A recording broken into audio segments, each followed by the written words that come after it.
નમસ્કાર મિત્રો, આજે આપણે જાણીશું છત્રપતિ શિવાજી મહારાજ વિશે. શિવાજી મહારાજનો જન્મ 19 ફેબ્રુઆરી 1630ના રોજ શિવનેરી કિલ્લામાં થયો હતો.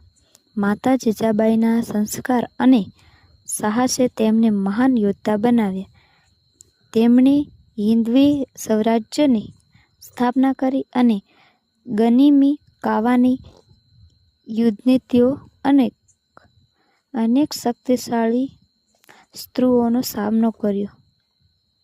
1674માં